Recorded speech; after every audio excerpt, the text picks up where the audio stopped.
Las labores de rescate continúan en Venezuela, una semana después de los devastadores terremotos que han dejado más de 2.290 muertos y más de 11.000 heridos. Saludos, bienvenidos a Euronews Hoy. Asciende además a 27 el número de españoles fallecidos, mientras decenas de miles de personas siguen desaparecidas bajo los escombros.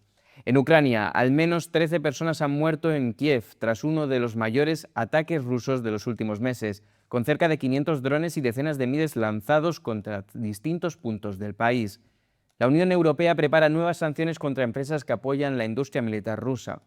También les contaremos que Alemania ha entregado a España al presunto asesino del expolítico ucraniano Andrei Pornov, asesinado en Madrid el año pasado, y que el juez Santiago Pedraz ha imputado a la directora general de la Guardia Civil y al DAO del Cuerpo en el llamado caso Leire, mientras el ministro del Interior mantiene su confianza en la máxima responsable del Instituto Armado.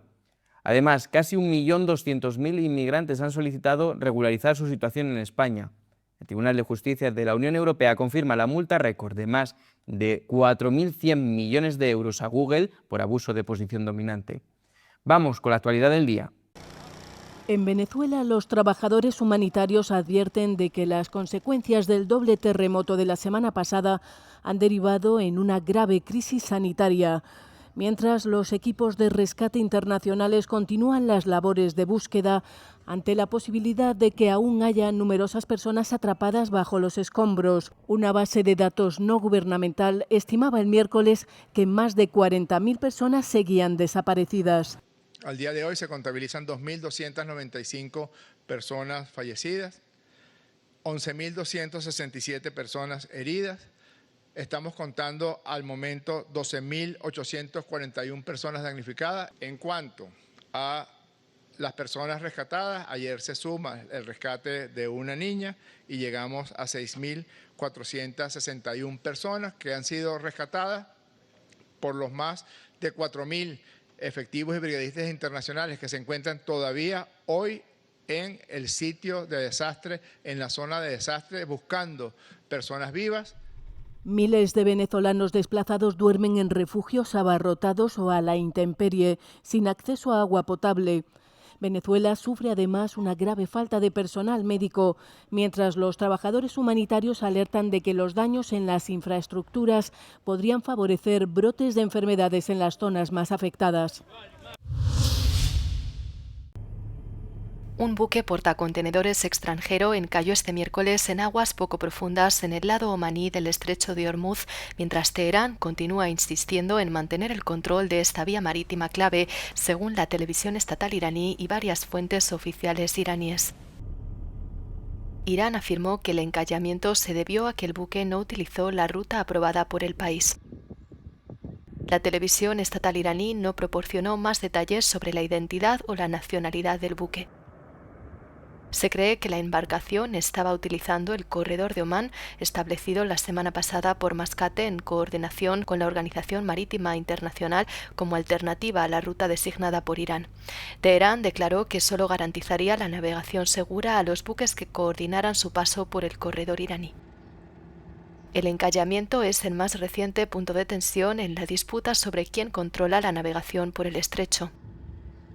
La postura de Irán, que ostenta la soberanía sobre la vía marítima y puede designar rutas aprobadas y eventualmente cobrar tasas de tránsito, contradice directamente el derecho internacional vigente y la posición de Estados Unidos, los estados del Golfo y la mayor parte de la comunidad internacional, que consideran el estrecho una vía marítima internacional.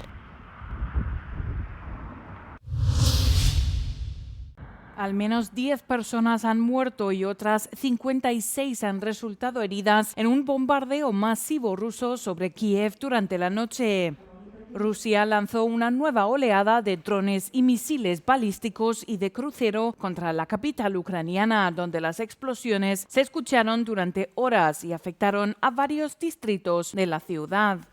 Mientras Moscú intensifica sus ataques sobre las ciudades ucranianas, Kiev también ha aumentado en las últimas semanas los bombardeos con drones de largo alcance contra infraestructuras y objetivos militares en territorio ruso. El ataque se produjo apenas unas horas después de que Volodymyr Zelensky acortara una visita oficial a Dublín tras recibir informes de inteligencia que alertaban de una ofensiva rusa a gran escala. La guerra, que ya supera los 4 años, continúa dejando un elevado coste humano y sigue siendo el conflicto más mortífero en Europa desde la Segunda Guerra Mundial. La crisis del combustible, sin precedentes en Rusia, ha hecho que las consecuencias de la invasión a gran escala de Ucrania por parte de Rusia sean palpables para los ciudadanos de a pie. Los ataques de Ucrania, que ya llevan varios meses produciéndose, están provocando incendios en las refinerías de petróleo e interrupciones en el suministro de combustible en todo el país. Las colas en las gasolineras no dejan de crecer. La situación no pinta muy bien. En la tele dicen una cosa, pero la realidad es muy diferente. Hay mucha gente haciendo cola. Hay gente por todas partes. Tendré que hacer cola porque mi coche se ha quedado sin gasolina. Todo esto es un desastre. Es muy triste. ¿Cómo puede ser que un país que produce petróleo no tenga gasolina? El presidente Vladimir Putin reconoció el problema, pero insiste en que, supuestamente, la escasez de combustible no es grave. Chris Weaver, director de la consultora Macro Advisory, cree que aproximadamente un tercio de la capacidad de refino de petróleo de Rusia ha quedado fuera de servicio. It comes at a very, critical time for the Russian economy, in that Esto está pasando en un momento crítico para la economía rusa, ya que la temporada agrícola, especialmente el periodo de cosecha, se encuentra en pleno apogeo. Y esta es la época del año en la que el sector agrícola tiene una gran demanda de gasóleo. El volumen de petróleo crudo refinado para producir combustible en Rusia en junio cayó un 25% en comparación con el año pasado, lo que supone el nivel más bajo en más de 2 décadas. El presidente de Estados Unidos, Donald Trump, ganó más de 1.200 millones de dólares, unos 1.050 millones de euros, con sus negocios de criptomonedas el año pasado, según las declaraciones financieras publicadas el martes.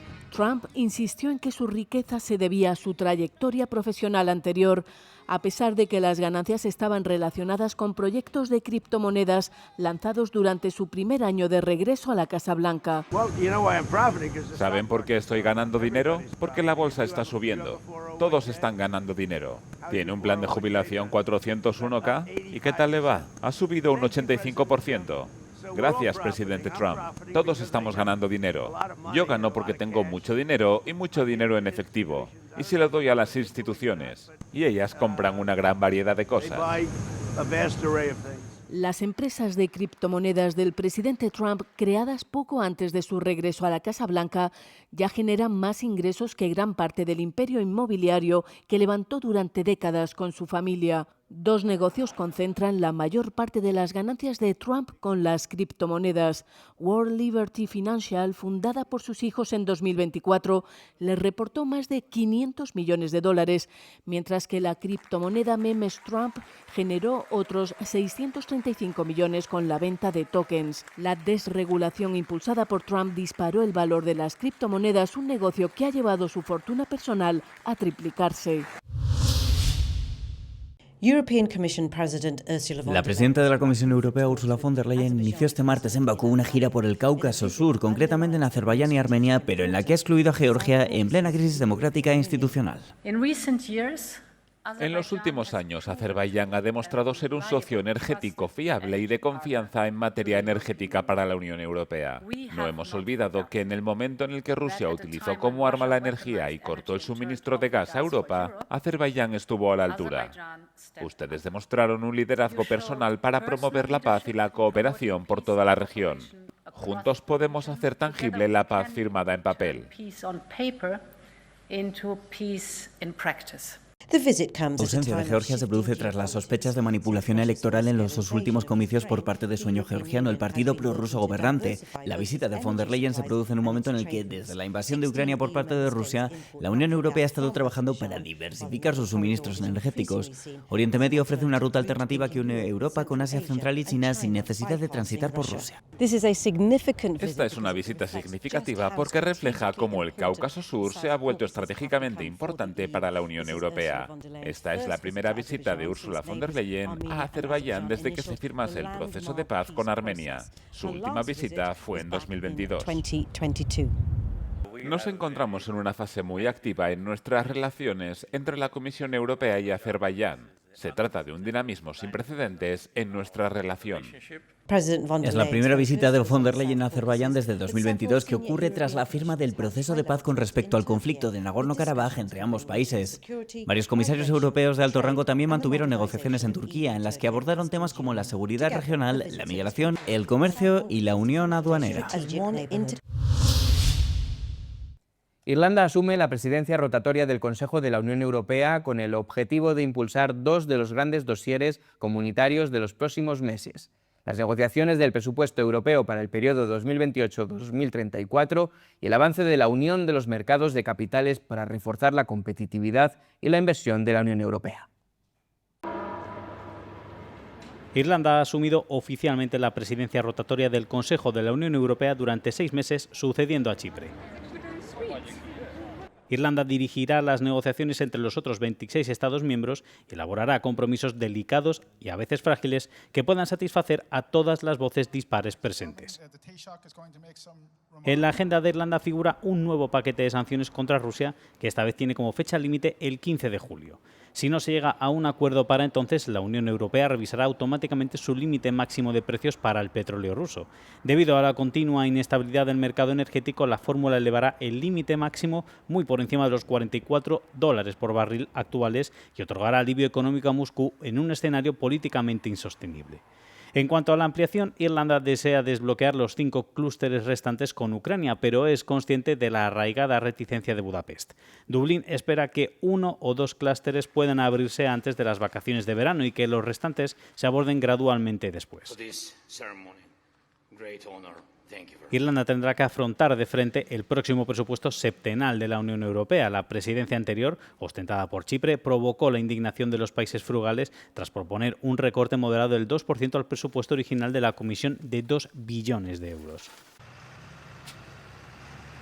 Irlanda tendrá la tarea de elaborar cifras revisadas para cada partida presupuestaria con la esperanza de encontrar un punto medio sostenible entre quienes desean preservar las prioridades tradicionales como la agricultura y la cohesión y quienes desean impulsar las prioridades modernas como la acción climática, la innovación, la tecnología y la defensa. Es importante que no se realicen más recortes en la política de cohesión, declaró a Euronews el viceprimer ministro búlgaro Atanas Pekanov antes de la conferencia anual sobre el presupuesto de la UE en Bruselas, donde los Estados miembros se disputan los fondos. El canciller alemán Friedrich Merz calificó la propuesta de presupuesto a largo plazo de la UE de inasequible y exigió un recorte de 400.000 millones de euros, especialmente en las partidas destinadas a la cohesión y la agricultura. La política de cohesión no es un regalo de unos Estados miembros a otros, es una inversión en un mercado único que funcione. Esta política crea la infraestructura que permite a las empresas de toda Europa expandirse, acceder a nuevos mercados y llegar a nuevos consumidores. Por otra parte, Pekanov ofreció una valoración de las perspectivas económicas de su país 6 meses después de que Bulgaria se incorporara a la zona del euro el 1 de enero. A largo plazo, el euro reportará beneficios a Bulgaria, una mayor solvencia y unas calificaciones crediticias más sólidas, así como una mayor confianza en nuestro país en los mercados financieros. A corto plazo, se han producido algunas presiones en materia de inflación. Por desgracia, el inicio de la guerra en Irán también ha contribuido a ello. Se podría decir que algunas empresas se han coordinado y han subido sus precios, algo que nos preocupa. Afirmó que el país está investigando si se han producido irregularidades en algunos sectores y está ultimando el plan de recuperación y resiliencia. La Eurocámara abrirá un procedimiento contra el partido Europa de las Naciones Soberanas, el partido europeo al que pertenece Alternativa para Alemania junto a otras formaciones de ultraderecha. Si se determina que no respeta los valores fundamentales de la UE, la formación podría perder su registro como partido político europeo y la financiación asociada. Un informe de la Autoridad Europea de Partidos alerta de mensajes antisemitas, anti-LGBT y anti-inmigrantes vinculados a miembros del Partido Europa de las Naciones Soberanas que podrían vulnerar los valores de la UE. El Parlamento Europeo deberá ratificar la decisión en una votación el próximo martes en Estrasburgo. Tras el inicio del procedimiento, el Partido Europa de las Naciones Soberanas podrá adoptar medidas correctoras antes de que la autoridad decida si mantiene o cancela su registro. El Partido Europa de las Naciones Soberanas fue fundado en agosto de 2024 por 8 partidos europeos de extrema derecha, liderados por Alternativa para Alemania, la Confederación Polaca y la formación francesa Reconquête. Se trata de una entidad jurídica independiente del grupo político en la Eurocámara y actualmente cuenta con 27 eurodiputados. Ni el grupo parlamentario ni los eurodiputados sufrirán ninguna consecuencia si el Partido Europa de las Naciones Soberanas pierde su estatus de partido europeo. El Tribunal de Justicia de la Unión Europea ha confirmado este jueves la multa récord de 4,1 mil millones de euros impuesta a Google por supuestas prácticas monopolísticas relacionadas con el sistema operativo Android de la empresa. La comisión impuso esta multa al gigante tecnológico estadounidense en 2018, alegando que la empresa había abusado de su posición dominante en el mercado mediante acuerdos de preinstalación con fabricantes de teléfonos para otorgar así una ventaja desleal al navegador Chrome. La cartera de competencia, dirigida entonces por Margrethe Vestager, impuso una multa inicial de 4,3 mil millones de euros, pero el Tribunal General de la Unión Europea la redujo a 4,1 mil millones en 2022. El director ejecutivo de Google, Sundar Pichai, afirmó que Android ha generado más opciones y no menos. En 2025, ya con Teresa Rivera, la Comisión también impuso a Google una multa de 2,95 mil millones de euros por presuntas infracciones de la normativa de competencia. Según el informe, la empresa distorsionó en esta ocasión la competencia en el sector de la tecnología publicitaria. Citamos, favoreciendo sus propios servicios de tecnología de publicidad gráfica en línea en detrimento de los proveedores competidores de servicios de tecnología publicitaria, anunciantes y los editores en línea. 3 selecciones ya tienen billete para los octavos de final del Mundial 2026. Estados Unidos, Bélgica e Inglaterra superaron sus cruces de 16avos, aunque no todas lo hicieron con la misma autoridad. Inglaterra estuvo al borde de la sorpresa ante la República Democrática del Congo. Los de Thomas Tuchel comenzaron perdiendo, pero un doblete de Harry Kane culminó la remontada y selló el resultado definitivo. En octavos se medirán a México en un duelo de alto voltaje. Senegal llegó a tener una ventaja de 2 goles, pero los belgas reaccionaron en el tramo final, igualaron el encuentro y terminaron imponiéndose en la prórroga gracias a un penalti transformado por Youri Tielemans. Más plácido fue el pase de Estados Unidos. La anfitriona derrotó a Bosnia y Herzegovina con goles de Folarin Balogun y Malik Tillman. Eso sí, Balogun fue expulsado en la segunda parte y se perderá el próximo partido. En Francia, tras una ola de calor sin precedentes y cerca de 1000 fallecimientos más de lo habitual registrados en el país, los hospitales se preparan para el nuevo episodio de temperaturas extremas previstas para mediados de la próxima semana. Durante la ola anterior, los centros sanitarios se han visto sometidos a una gran presión al tener que hacer frente a un aumento considerable de los ingresos hospitalarios y a una falta de equipamiento adecuado para temperaturas extremas, como aquí, en el Hospital Paris-Saclay. It's been a horrible week for the whole staff of the hospital. Esta semana ha sido horrible para todo el personal del hospital, no solo los enfermeros y los médicos. Todos los empleados del hospital se han movilizado a las 24 horas del día y los 7 días a la semana para encontrar nuevas soluciones en un plazo muy breve. Creíamos que estábamos preparados, pero en realidad no lo estábamos.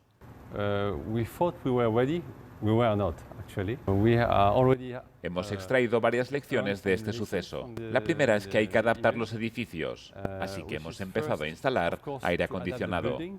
También hemos modificado la forma en que preservamos algunos de nuestros medicamentos. Los hemos empezado a almacenar en espacios que se mantienen a baja temperatura. También hemos reorganizado algunos servicios, especialmente los que están expuestos a altas temperaturas. Por ejemplo, hemos trasladado el servicio de atención a las personas mayores a este nuevo hospital. which were very open to these high temperatures. It starts today, for instance. We are moving service for elderly people in this new hospital. También se han requisado camillas de ducha que suelen utilizarse para el aseo de personas con discapacidad física. Nos hemos abastecido para la ola de calor por si hace falta, como por ejemplo esta bañera que hemos recuperado para el servicio móvil de urgencias y reanimación. Se ponen cubitos de hielo en su interior para los pacientes que sufren hipertermia. El primer ministro francés ha anunciado una inversión de 100 millones de euros a partir de este verano destinada a los centros sanitarios más expuestos al calor.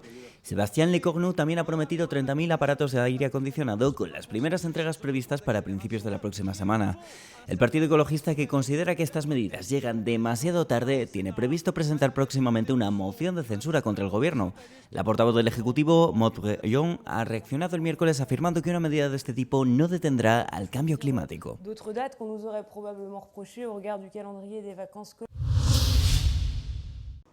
España vive el segundo mes de junio más caluroso de su historia, registrando, según el Ministerio de Sanidad, cerca de 900 muertes relacionadas con el calor. Más de 600 de esos fallecidos se concentraron en la semana de la ola de calor, en el segundo mes de junio con mayor mortalidad relacionada con las altas temperaturas desde que se iniciaron los registros en 2015.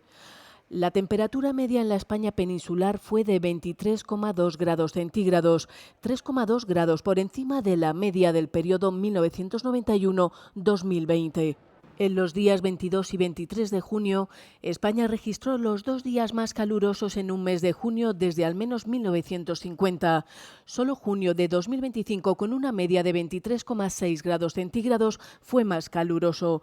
Las olas de calor no solo son más frecuentes e intensas, sino que también se presentan antes en el calendario y prolongan el verano. Los expertos vinculan este fenómeno al calentamiento global, provocado por las emisiones de gases de efecto invernadero, principalmente derivadas del uso de combustibles fósiles. El Papa León XIV ha escrito al grupo tradicionalista de los lefebrianos para pedirles que detengan el cisma y que cesen las ordenaciones de obispos sin su permiso. El grupo tradicionalista, fundado por el francés Marcel Lefebvre, ha convocado para este 1 de julio una ordenación en su sede de Suiza de 4 nuevos obispos sin el permiso del pontífice. Se trata de un gesto prohibido por el derecho canónico, que al incluir una desobediencia explícita y grave al Papa se castiga con la excomunión. El Vaticano ha emitido un último llamamiento a la fraternidad sacerdotal de San Pío X, pero los ultratradicionalistas lefebrianos han desoído al Papa, por lo que serán excomulgados en los próximos días. El acto cismático ha sido presidido por el español Alfonso de Galarreta, que se convirtió en obispo con solo 29 años, contrario al Concilio Vaticano II y excomulgado 2 veces de la Iglesia Católica. León XIV hizo un último intento en la víspera de estas ordenaciones de obispos, que se ha celebrado en latín y de espaldas a los fieles en la localidad suiza. Las cámaras de vigilancia ya forman parte del paisaje cotidiano en muchos espacios públicos. Frente a esta tendencia, Nicole Scheller y Daniel Preuss, fundadores de la startup Urban Privacy, quieren lanzar un mensaje a través de la moda. Esta prenda, por ejemplo, está diseñada para confundir a las cámaras con IA. Quien la lleva no se vuelve invisible, pero sí resulta más difícil de identificar y rastrear. El principal problema es que no sabemos qué ocurre con nuestros datos. Los datos digitales se han convertido en uno de los recursos más valiosos. Si pensamos en Meta, por ejemplo, y en sus nuevas gafas inteligentes, que ya incorporan funciones de reconocimiento facial, hablamos de un software que clasifica y evalúa a las personas en función de su apariencia. El producto más vendido de la empresa es una funda para teléfonos que impide que el dispositivo se conecte a las antenas de telefonía o pueda ser rastreado mediante GPS. También han diseñado un pañuelo con un código QR que, al ser fotografiado, redirige a una página con un mensaje claro: no quiero salir salir en tus fotos. Tenemos la impresión de que cada vez hay más interés y conciencia sobre este tema. Más personas se preocupan por la privacidad.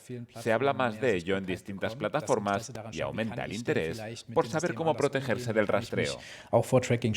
Mientras algunos políticos y cuerpos policiales defienden el uso de la IA y las tecnologías de rastreo para combatir la delincuencia, estos dos empresarios sostienen que la privacidad y la protección de datos no deben quedar relegadas a un segundo plano. Canadá participará en el Festival de Eurovisión del próximo año, convirtiéndose en el primer país nuevo en unirse desde Australia en 2015. CBC Radio Canadá se ha convertido en miembro de pleno derecho de la Unión Europea de Radiodifusión, lo que significa que ahora puede participar en la competición, donde debutará en las semifinales del próximo año. El director del Festival de Eurovisión celebró la decisión, rindiendo homenaje a la cantante canadiense Céline Dion, ganadora de Eurovisión en 1988 representando a Suiza.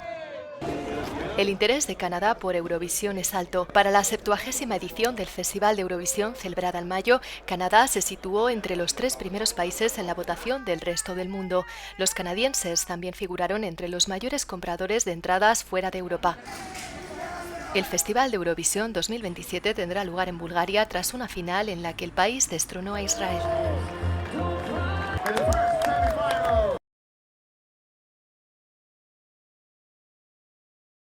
¿Qué países europeos tienen más titulados universitarios en paro? Se supone que los títulos universitarios ofrecen una ventaja inicial en el mercado laboral, pero en toda Europa eso está lejos de estar garantizado. Los últimos datos de Eurostat revelan hasta qué punto el valor de un título puede depender del lugar donde se viva. Los titulados parecen gozar de una mayor competitividad en países como Rumanía, la República Checa, Polonia y Bulgaria, donde menos del 1,5% de ellos están en paro. Pero la situación es muy diferente en lugares como Macedonia del Norte, Turquía y Bosnia y Herzegovina, donde alrededor del 7% está en paro. La vida tampoco es mucho más fácil para los recién titulados en Francia y España, donde su tasa de desempleo supera con creces la media de la UE, que se sitúa en el 3,6%. España es un caso interesante. Es una de las economías de más rápido crecimiento de la UE, pero también tiene la tasa de desempleo más alta del bloque, un 9,3% entre todas las personas de entre 25 y 54 años. Esa cifra es incluso superior a la de países no miembros como Serbia y Turquía. La media de la UE en este grupo de edad es del 5,4%. Italia y Francia también se sitúan por encima de esa cifra. En el otro extremo del espectro, la República Checa, Malta, Polonia y los Países Bajos mantienen el desempleo por debajo del 3%, mientras que Alemania no se queda muy atrás con una tasa inferior al 4%.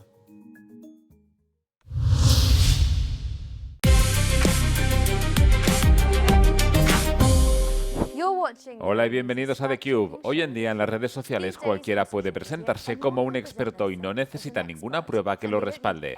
A medida que aumenta la desconfianza hacia los expertos, algunos usuarios de redes sociales encuentran formas de llegar a un amplio público para difundir teorías conspirativas y desinformación en Internet.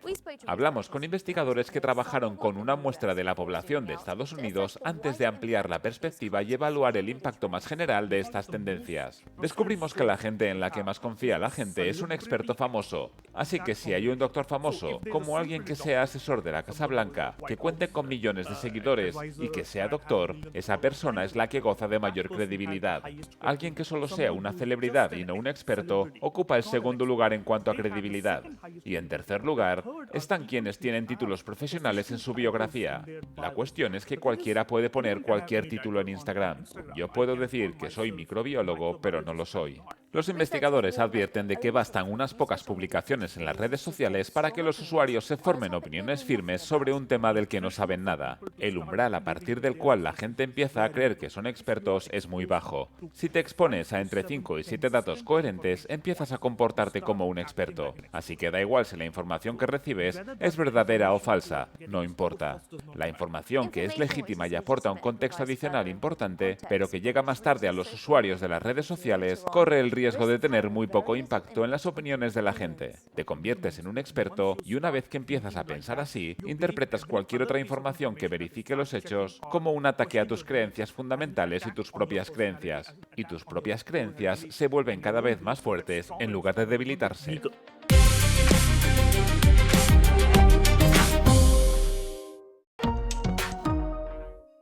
Hasta aquí el informativo de este jueves. Gracias por seguirnos y por todos los me gusta que nos dejan. Se quedan con el tiempo y el no comen del día, en el que verán cómo 2 creadores de contenido han sido detenidos tras colgar una pancarta sobre el poder del amor en el Empire State de Nueva York.